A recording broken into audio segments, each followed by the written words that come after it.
Rayalaseema special అలసందలు ఆలు curry చూపిస్తున్నాను. ఇది రైస్‌లోకైనా, చపాతీలోకైనా చాలా బావుంటుంది.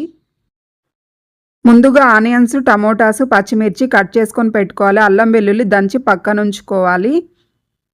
ఆలు తొక్క తీసి ఇవి కూడా కట్ చేసుకొని పెట్టుకోవాలి. తర్వాత స్టవ్ వెలిగించి పాన్ పెట్టి ఆయిల్ వేసుకొని పోపు దినుసులేసుకొని ఆనియన్, పచ్చిమిర్చి వేసుకొని ఫ్రై చేసుకోవాలి. ఇప్పుడు ఇందులో కరివేపాకు వేసుకొని అల్లం వెల్లుల్లి పేస్ట్ వేసుకొని ఒకసారి కలిపేసుకొని పసుపు, ఉప్పు వేసుకొని మిక్స్ చేసుకోవాలి ఒకసారి అంతా. ఇప్పుడు పచ్చి అలసందలు వేసుకోవాలి ఇందులో. తర్వాత కట్ చేసి పెట్టుకున్న ఆలు వేసుకొని ఒకసారి ఫ్రై చేసుకొని మూత పెట్టి మంట సిమ్లో పెట్టుకొని మగ్గించుకోవాలి. ఇవి కొద్దిగా మగ్గిన తర్వాత ఇప్పుడు టమోటాలు వేసుకోవాలి ఇందులో. తర్వాత ధనియాల పౌడరు, మిర్చి పౌడరు, గరం మసాలా వేసుకొని ఒకసారి అంతా కలిపేసుకొని 2 గ్లాసుల వాటర్ వేసుకొని కర్రీ దగ్గర పడే వరకు ఉడికించుకోవాలి. అంతే, అలసందల ఆలు కర్రీ రెడీ అయిపోయింది. వీడియో నచ్చితే సబ్స్క్రైబ్ చేయండి ఫ్రెండ్స్.